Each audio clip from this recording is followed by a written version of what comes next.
Você já escutou aquela frase clássica, brasileiro não tem cultura? Ou já foi questionado quanto ao seu consumo de peças de teatro, filmes ou livros? Bom, se sim, pode cair na sua redação do Enem. Então vamos conversar sobre a democratização do acesso à cultura no Brasil?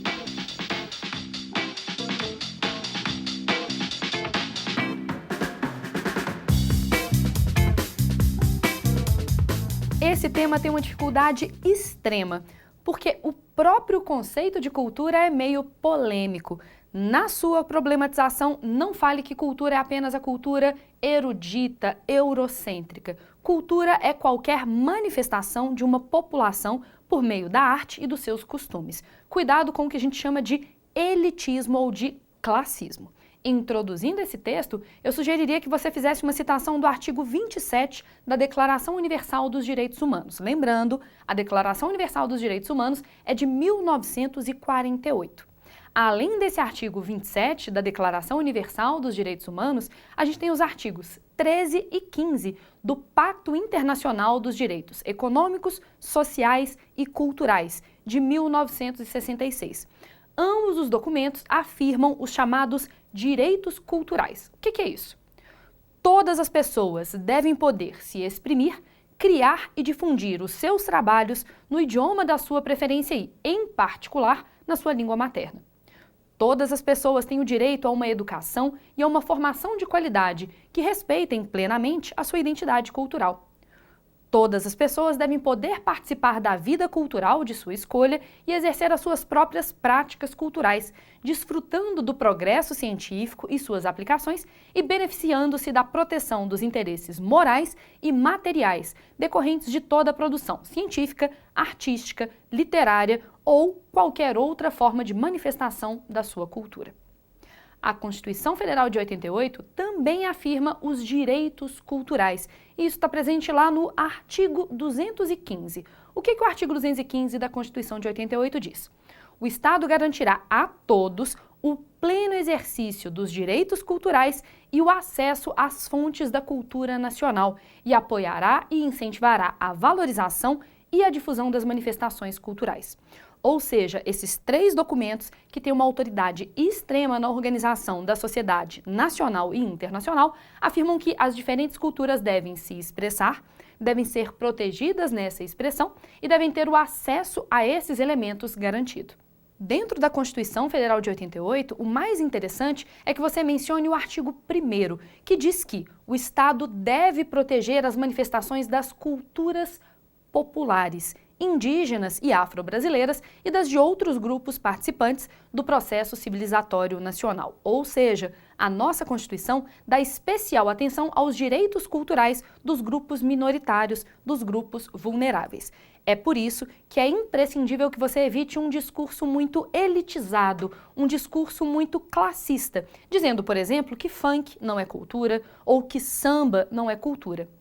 Para a Constituição Federal, veio de uma população minoritária, vulnerável, uma população que participou do processo civilizatório nacional, é cultura e deve ter o seu direito cultural protegido. Outro tipo de introdução que encaixa perfeitamente neste tema e é fácil, porque está no seu dia a dia, é citar os obstáculos à difusão das manifestações culturais brasileiras. A gente tem, por exemplo, o preconceito, o desconhecimento, a centralização e a elitização. Ou até mesmo, se você quiser, você pode fazer uma lista de produtos culturais, samba, funk, axé, entre outros. Outra discussão possível para trazer à tona o tema de direitos culturais é a atualidade do tema. Recentemente aconteceram uma série de questões que trouxeram à tona a discussão sobre até onde vão os direitos das diferentes culturas brasileiras. Você pode mencionar, por exemplo, o projeto de lei que tentou criminalizar o funk e toda a cultura funkeira. Mas a minha queridinha das estratégias de introdução possíveis para esse tema é a introdução por alusão histórica. Você pode falar dessa construção diversa, multifacetada da identidade cultural brasileira, com contribuição dos diversos povos, indígenas, europeus e africanos majoritariamente. Dentro de alusão histórica, você também pode falar do modernismo brasileiro e a sua tentativa de valorizar e popularizar a cultura nacional, especialmente a cultura do povão.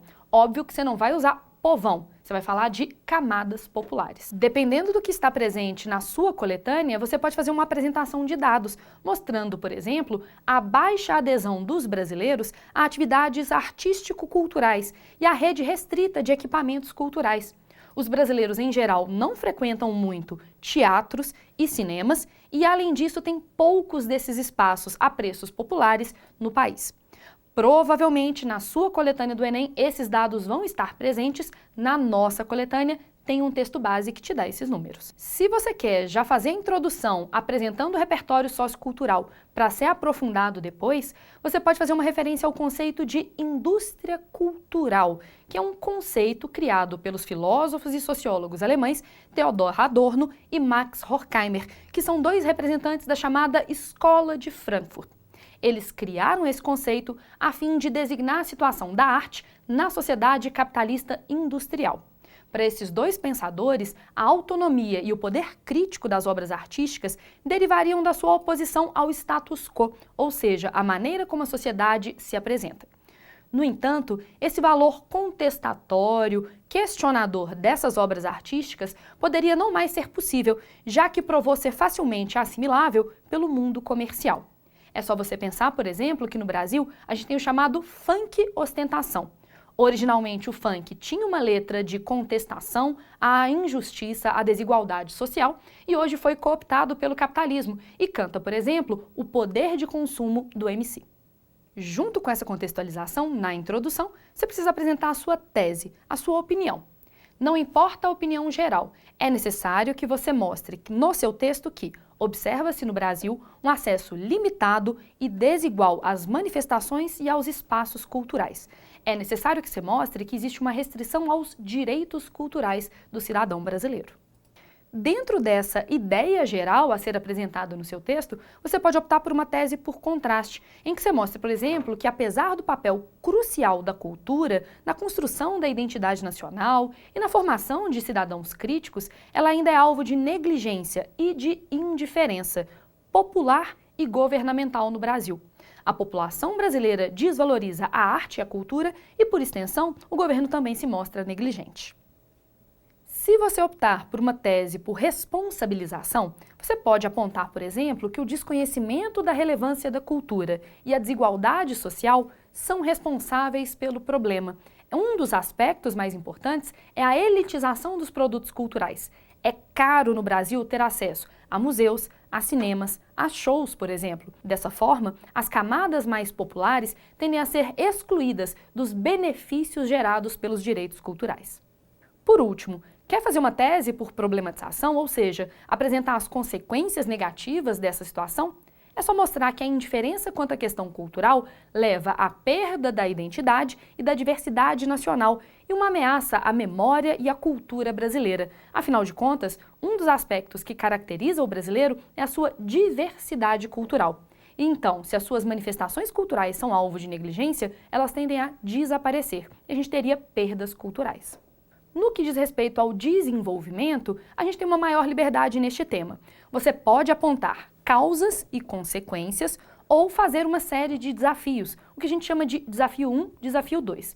De todo modo, os argumentos são mais ou menos os mesmos. Primeiro, há uma visão preconceituosa e errônea de que existiria uma alta e uma baixa cultura. Essa visão preconceituosa é reflexo de uma herança histórica de elitização cultural, em que só é reconhecido como cultura no Brasil o que tem origem europeia. Além disso, o desconhecimento acerca da riqueza da nossa cultura implica um desrespeito à diversidade cultural. As pessoas que moram no Sudeste, por exemplo, em geral não conhecem a arte do Nordeste.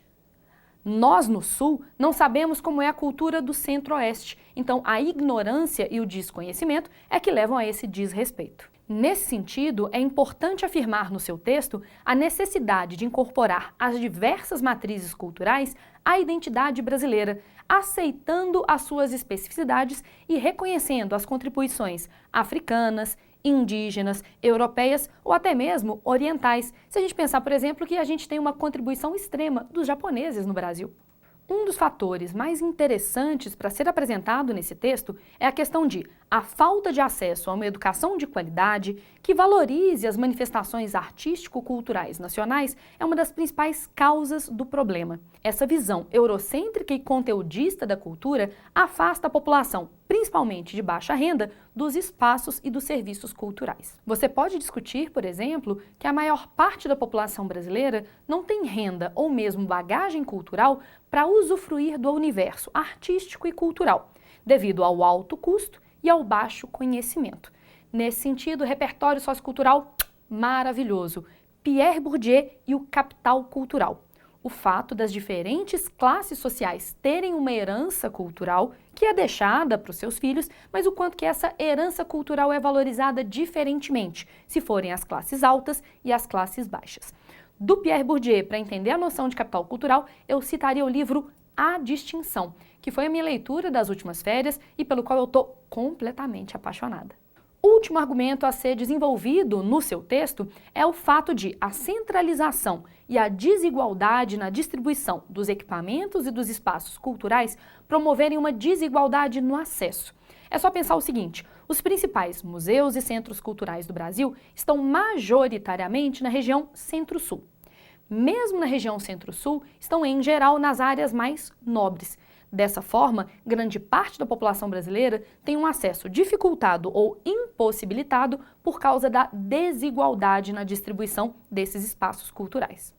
Já que no Enem eu não posso apenas criar problemas, mas eu tenho que tentar resolver problemas, eu apostaria nas chamadas políticas afirmativas, a criação de cotas para produtos culturais nacionais nos principais espaços, por exemplo, cinemas, teatros e museus. É necessário um número mínimo de produtos culturais nesses espaços que são dedicados à arte e à cultura. O governo deve incentivar grupos de estudo das diversas manifestações artístico-culturais nacionais e divulgando midiaticamente essas pesquisas. A gente precisa saber qual é a cultura brasileira, na verdade, quais são as culturas brasileiras, e fazer a população conhecer também. Adicionalmente, a efetivação da Lei 11.645 de 2008, que obriga o estudo da história e da cultura indígena em todas as escolas nacionais de ensino básico, ou seja, fundamental e médio.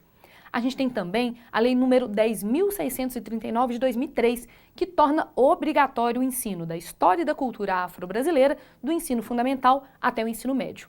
Você já estudou as diversas culturas indígenas? Ou as diversas culturas afro-brasileiras? Não? Pois é, o Estado é bastante negligente no cumprimento do seu papel. A gente poderia também, a exemplo do que é feito, por exemplo, na Espanha, criar a obrigatoriedade do ensino da disciplina de cultura brasileira nas escolas, em que a gente visse, num olhar um pouco mais tradicional, como é que a literatura, a música, as danças, o vestuário e até mesmo a gastronomia determinam essa identidade nacional tão multifacetada. Por meio de parceria público-privada, a gente deveria também ampliar e descentralizar os espaços culturais. Um exemplo de parceria público-privada no Brasil é o CCBB, Centro Cultural Banco do Brasil, em que esse banco, que é uma empresa, entra em contato com os estados, por exemplo, as secretarias estaduais de educação e de cultura, e criam esses espaços culturais que abrigam, por exemplo, exposições gratuitas. Mas não há como negar o papel da escola nessa discussão. É necessária a promoção de uma abordagem da questão cultural fora do senso comum. Parar de pensar que cultura é apenas o que vem da Europa, apenas o que a gente chama de cultura erudita. É necessário mostrar a diversidade de culturas e de contribuições, além de abandonar o chamado conteudismo. De nada adianta, por exemplo, eu saber todos os períodos da história da literatura brasileira se eu não li essas obras, se eu não consigo casar um livro com um certo período da pintura ou até mesmo da música nacional. As secretarias de educação e as universidades podem, juntas, investir na preparação dos docentes. Infelizmente, nas faculdades de educação, nos cursos de licenciatura, não se preparam os professores para tratar da cultura brasileira de uma maneira mais profunda. Além disso, outra parceria, ONGs, governo e empresas devem promover a ampliação de recursos para projetos que levem cultura para o interior, por exemplo, a instalação de bibliotecas, teatros e cinemas itinerantes. Por fim, eu indicaria a ampliação de recursos de popularização da cultura, como Vale Cultura, como se fosse um Bolsa Família, em que você recebe por mês um valor mínimo para consumir objetos e serviços culturais. E também a criação de projetos de incentivo à cultura. Por exemplo, a campanha de popularização do teatro em Belo Horizonte, em que preços dos ingressos de teatro são baixos, são preços populares, fazendo com que toda a população fale dessa cultura e tente ir a esses espaços culturais. Tema dificílimo e com grande chance de cair no Enem deste ano. O que eu sugeriria? Escreva esse texto, mas acima de tudo, reflita sobre o seu próprio consumo cultural. Quais são os obstáculos que te impedem de consumir mais cultura e de pensar mais a cultura nacional? Beijo, vamos junto, rumo ao 1000.